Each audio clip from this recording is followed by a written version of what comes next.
नमस्कार। आज हम लोग रामधारी सिंह दिनकर द्वारा लिखित पाठ अर्धनारीश्वर को पढ़ेंगे। सबसे पहले इस पाठ के लेखक के विषय में जानकारी प्राप्त करेंगे, जैसा हम लोग सभी पाठों को पढ़ने के पहले करते रहे हैं। तो रामधारी सिंह दिनकर राष्ट्रकवि थे और उनका स्थान भारत के शीर्षस्थ कवियों में है। तो हम लोग देखते हैं कि उनका जन्म स्थान कहाँ है और कब हुआ। तो जन्म उनका हुआ था 23 सितंबर 1908 ईस्वी को। निधन हुआ 24 अप्रैल 1974 को। जन्म स्थान सिमरिया, बेगूसराय, बिहार। माता पिता मनरूप देवी एवं रवि सिंह। पत्नी श्यामवती देवी। शिक्षा, प्रारंभिक शिक्षा गांव और उसके आसपास। 1928 में मोकामा घाट रेलवे हाई स्कूल से मैट्रिक। 1932 में पटना कॉलेज से बीए ऑनर्स इतिहास। वृत्ति मतलब पेशा। वे जो काम किए उसका उल्लेख है इसमें। तो वे प्रधानाध्यापक रहे HE स्कूल बड़बीघा के, सब रजिस्ट्रार, सब डायरेक्टर, बिहार विश्वविद्यालय में हिंदी के प्रोफेसर, भागलपुर विश्वविद्यालय में उपकुलपति, हिंदी सलाहकार के रूप में भी कार्य किया। 1925 में छात्र सहोदर में पहली कविता प्रकाशित हुई। देश प्रकाश प्रतिभा में छात्र जीवन में अनेक रचनाएं प्रकाशित। 21 वर्ष की अवस्था में पहली कविता पुस्तक प्रणभंग प्रकाशित। प्रमुख काव्य कृतियां हैं उनकी प्रणभंग, रेणुका, हुंकार, रसवंती, कुरुक्षेत्र, रश्मिरथी, नील कुसुम, उर्वशी, परशुराम की प्रतीक्षा, कोमलता और कवित्व, हारे को हरिनाम आदि। प्रमुख गद्य कृतियां हैं उनकी मिट्टी की ओर, अर्धनारीश्वर, संस्कृति के 4 अध्याय, काव्य की भूमिका, व्हाट पीपल, शुद्ध कविता की खोज, दिनकर की डायरी आदि। एवं सम्मान, उनको सम्मान क्या क्या मिला सो देखा जाए। संस्कृति के 4 अध्याय पर साहित्य अकादमी एवं उर्वशी पर भारतीय ज्ञानपीठ पुरस्कार, राज्यसभा के सांसद, पद्म विभूषण एवं कई अलंकरणों से सम्मानित, राष्ट्रकवि के रूप में समादृत।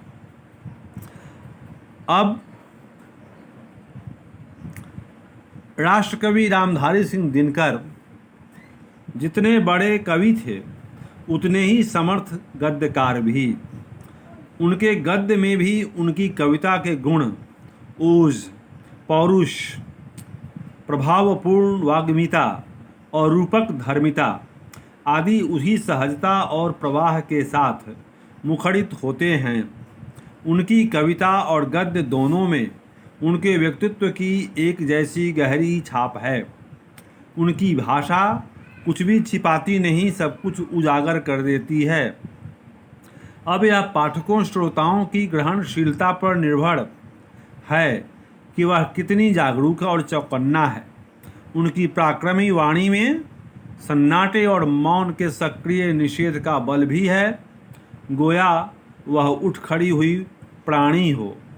उनकी भाषा ऐसी है कि पाठक को लगता है कि वह पात्रों से बात कर रहा है। तो सजीवता रामधारी सिंह दिनकर के लेखन की प्रमुख खूबी है। वो प्रभाव पैदा करने में, पाठक के ऊपर अपनी छाप छोड़ने में अद्वितीय हैं। दिनकर छायावादोत्तर युग के प्रमुख कवि हैं। हिंदी साहित्य को कई भागों में बांटा जाता है। उसमें एक प्रमुख भाग है छायावाद काल।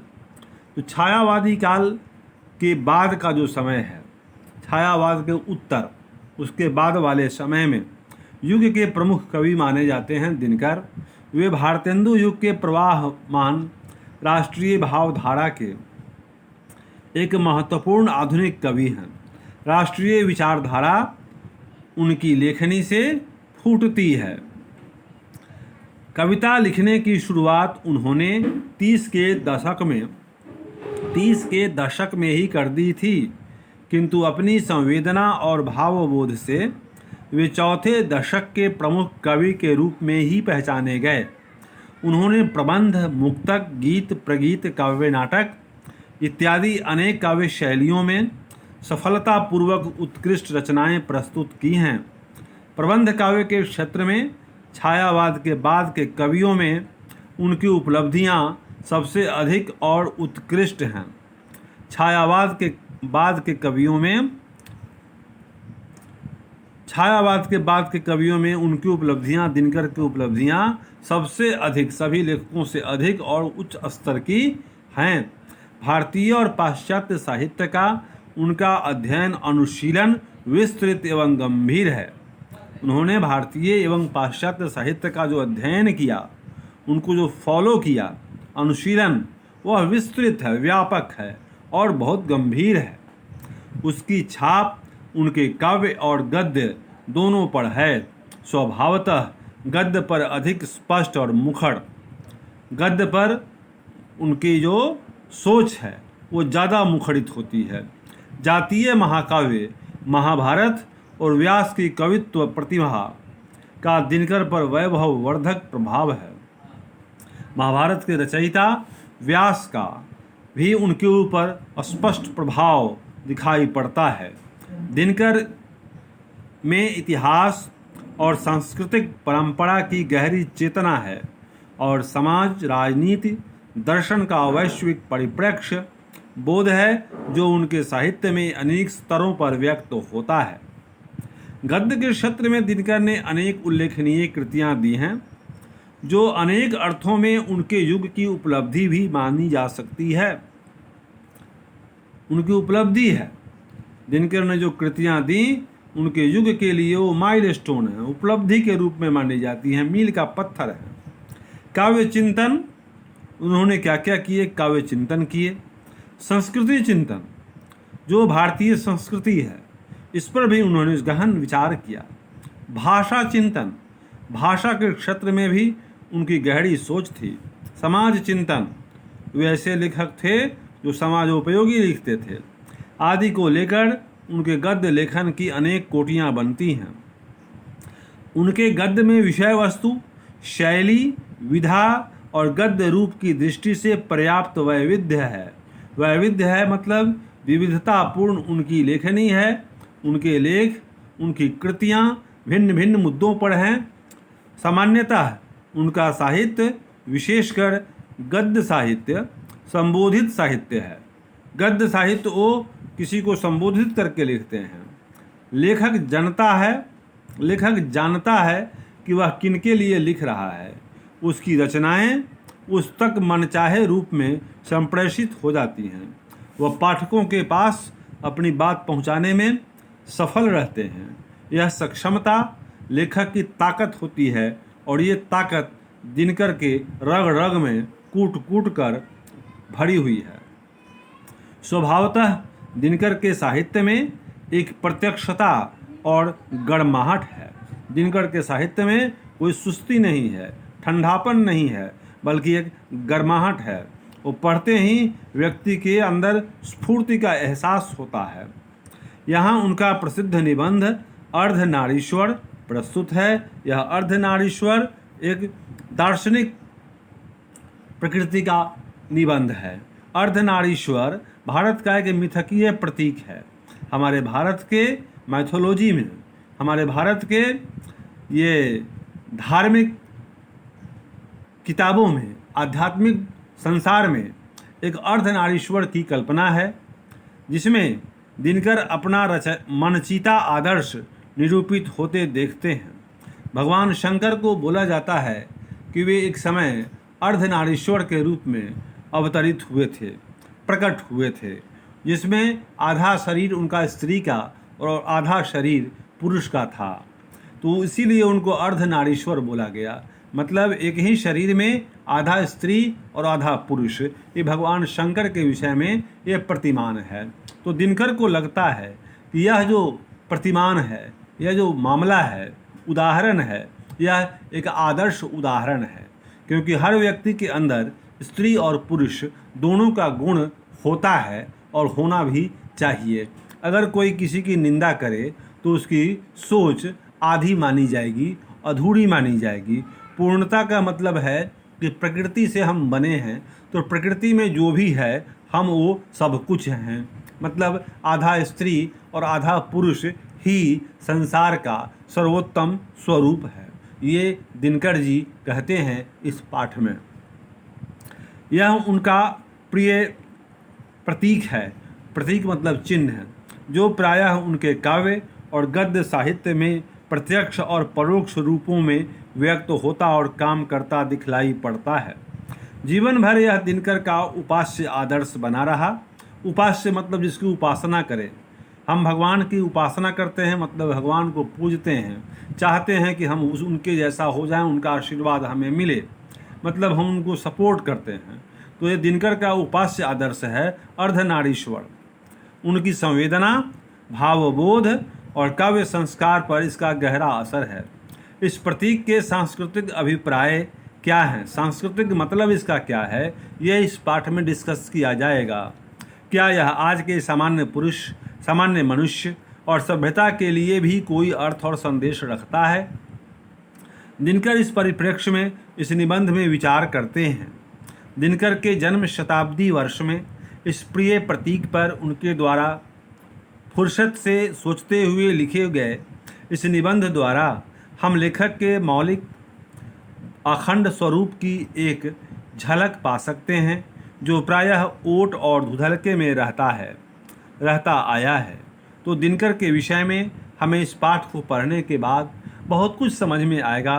उनका दृष्टिकोण क्या है, भारतीय संस्कृति की उनकी समझ क्या है, और उसमें ऐसा क्या है जिसे हमें सीखना चाहिए। तो ये पाठ हमें इन सब मूल्यों से परिचित कराएगा। अब उसके बाद दिनकर के विषय में ये महत्वपूर्ण कहावत है जो हम लोग यहाँ पढ़ने जा रहे हैं। दिनकर ने क्या कहा, क्या लिखा, वो यहाँ है कि वो आधुनिकता के विषय में क्या समझते थे। आधुनिकता का मतलब क्या है? आधुनिकता का मतलब लोग समझते हैं आधुनिक होना। तो वैचारिक दृष्टिकोण से आधुनिक होने का मतलब क्या होना चाहिए, इसको दिनकर ने समझाने का प्रयास किया है। तो इसे पढ़ा जाए। जिसे हम आधुनिकता कहते हैं वह एक प्रक्रिया का नाम है। आधुनिकता कोई मंजिल नहीं है कि हम वहाँ पहुँच गए तो मानेंगे कि हम आधुनिक हो गए। नहीं, यह एक प्रक्रिया है, प्रोसेस है। ये लगातार चलती रहने वाली प्रक्रिया है। यह प्रक्रिया अंधविश्वास से बाहर निकलने की प्रक्रिया है।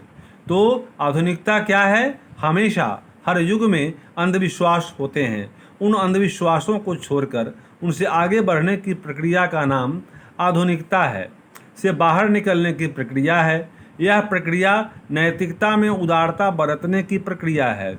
हर युग की एक नैतिक मान्यता होती है और समय बीतने के बाद वह नैतिक मान्यता खोखलापन से भर जाती है, वह खोखली हो जाती है, तो उसे बदलने की ज़रूरत पड़ती है।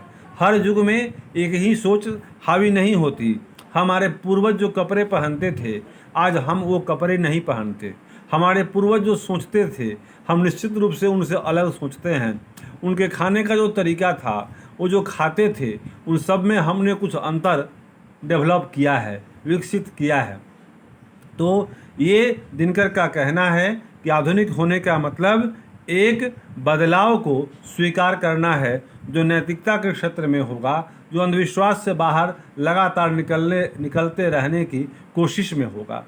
यह प्रक्रिया बुद्धिवादी बनने की प्रक्रिया है। बुद्धिवादी बनना है, आपको अंधविश्वासी नहीं, बुद्धिवादी बनना है। बुद्धि से सोचिए, अपने ज्ञान को जगाइए और अपनी आँखों पर भरोसा कीजिए। जो आपको उचित लगता है उसका आप उचित इस्तेमाल करें उसको, और जो आपको गलत लगे उसे गलत माने, क्योंकि आप एक इंसान हैं और प्रकृति ने आपको पूर्ण इसलिए बनाया है, आपको आंखें दी हैं, हाथ पांव दिए हैं कि आप अपनी ताकत का इस्तेमाल कर सकें और अपना जीवन जीने के साथ साथ अपना समाज, अपना देश, अपना सब कुछ आप सुरक्षित रख पाएँ। तो ये है बुद्धिवादी बनने की प्रक्रिया का मतलब, कि आप बुद्धि से सोचें, अंधविश्वास के आधार पर नहीं सोचें। अब तक होता आया है, अगर वो आज के ज़माने में सही नहीं है तो वह अब नहीं होना चाहिए। ये सोच अगर है तो आप बुद्धिवादी हैं।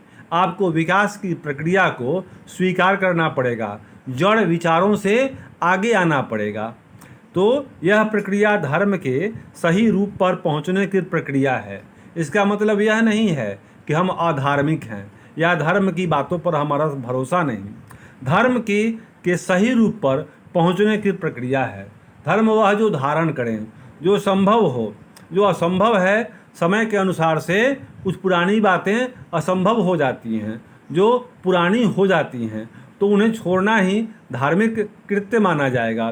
तो ये अंधविश्वास के फेर से बाहर निकलना है और आपको बुद्धिवादी बनना है। आधुनिक वह है जो मनुष्य की ऊंचाई उसकी जाति या गोत्र से नहीं बल्कि उसके कर्म से नापता है।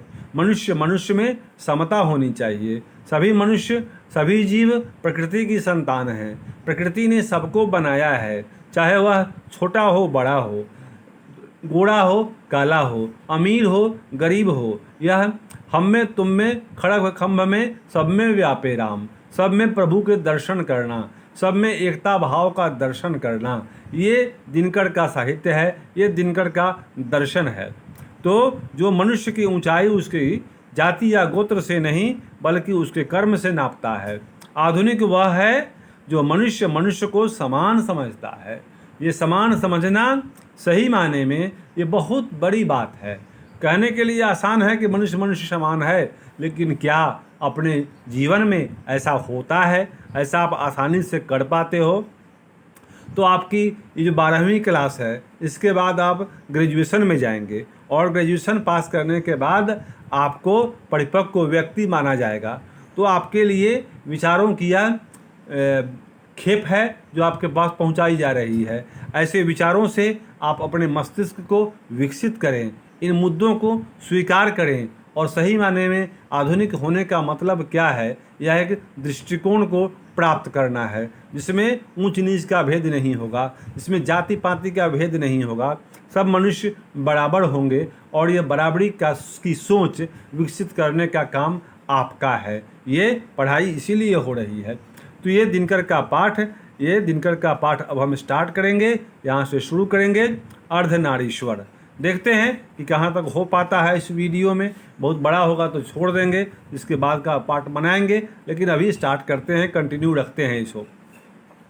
अर्धनारीश्वर, आधा नारी, आधी नारी और आधा। अर्धनारीश्वर किनको कहा गया?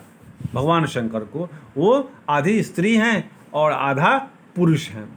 तो उनका जो आधा भाग है वो स्त्री का और आधा भाग पुरुष का, ऐसी एक कल्पना है। तो ये कल्पना का मतलब क्या है और क्यों है? अर्धनारीश्वर शंकर और पार्वती का कल्पित रूप है। ये माना जाता है कि शंकर भगवान और पार्वती जी ये दोनों मिल करके एक रूप में आए तो वो अर्धनारीश्वर कहलाए। ठीक है, एक ही शरीर में स्त्री पुरुष दोनों का आधा आधा हिस्सा था, जिसका आधा अंग पुरुष का और आधा अंग नारी का होता है। एक ही मूर्ति की दो आँखें, एक रसमयी, वो पार्वती की आँखें रसमयी और दूसरी विकराल शंकर जी की।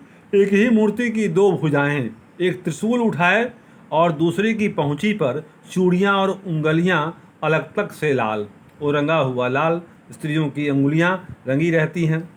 एवं एक ही मूर्ति के दो पाँव, एक जरीदार साड़ी से आवृत और दूसरा वाघंबर से ढका हुआ, बाघ के छाल से ढका हुआ।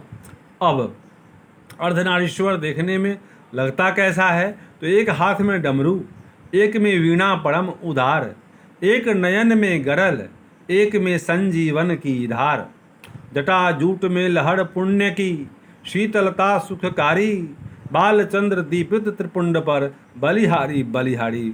हे प्रभो, ये ऐसा स्वरूप आपका अर्धनारीश्वर पर का बलिहारी बलिहारी, एक ही रूप में दोनों, एक ही रूप में जटाजूट में लहर पुण्य की शीतलता सुखकारी, और एक साइड शीतलता से भरा, एक नयन में गड़ल, एक नयन में गड़ल है, जहर है, विष है, एक में संजीवन की धार। ये मतलब है कि इंसान का उत्तम चरित्र वही है जिसमें स्त्री पुरुष दोनों, मतलब आपके अंदर सब कुछ होना चाहिए। आपके अंदर अगर अहंकार होगा, अगर आप अपने आप को प्रकृति के किसी गुण से वंचित रखते हैं, अगर प्रकृति के किसी गुण को छोटा या बड़ा कहते हैं, यदि प्रकृति की किसी मिसाल को आप ऊंच नीच से नापते हैं, तो आप सही इंसान नहीं हैं और आपके दृष्टिकोण में सुधार की जरूरत है। स्पष्ट हो, यह कल्पना शिव और शक्ति के बीच पूर्ण समन्वय दिखाने की को निकाली गई होगी। शक्ति और शिव, ये शक्ति पार्वती जी और शिव शंकर भगवान, ये दोनों के बीच समन्वय को दिखाने के लिए ऐसी प्रतिमा की कल्पना की गई होगी। किंतु इसकी सारी व्याप्तियाँ वहीं तक नहीं रुकती, इसके सारे अर्थ वहीं तक सीमित नहीं हैं। अर्धनारीश्वर की कल्पना में कुछ इस बात का भी संकेत है कि नर नारी पूर्ण रूप से समान हैं। ये समता का भाव, यही इसका प्रमुख लक्षण है, एवं उनमें से एक के गुण दूसरे के दोष नहीं हो सकते। दोनों एक साथ हैं, एक के गुण हैं तो दूसरे के भी गुण हैं, एक के गुण दूसरे के दोष नहीं होते। अर्थात नरों में नारियों के गुण आएं तो इससे उनकी मर्यादा ही नहीं होती, बल्कि उनकी पूर्णता में वृद्धि होती ही होती है। ये हमारे अंदर सब कुछ होना चाहिए। हमें प्रकृति के पूर्ण गुणों को, संपूर्ण गुणों को धारण करने की जरूरत है। किंतु पुरुष और स्त्री में अर्धनारीश्वर का यह रूप आज कहीं भी देखने में नहीं आता। संसार में सर्वत्र पुरुष पुरुष है और स्त्री स्त्री। नारी समझती है कि पुरुष के गुण सीखने से उसके नारीत्व में बट्टा लगेगा। इसी प्रकार पुरुष भी स्त्रियोचित गुणों को अपनाकर समाज में स्त्रैण कहलाने से घबराता है। एक स्त्री और पुरुष के गुणों के बीच एक प्रकार का विभाजन हो गया है, तथा विभाजन की रेखा को लांघने में नर और नारी दोनों को भय लगता है। दोनों अपनी अपनी सीमाओं में रहते हैं, दोनों एक दूसरे के गुणों को स्वीकार करना नहीं चाहते। लेकिन लेखक का विचार है दोनों ही प्रकृति के स्वरूप हैं, और दोनों अगर एक में हो तो वह व्यक्ति, वह परम शक्तिशाली होगा, वह सभी संभावनाओं से लैस होगा।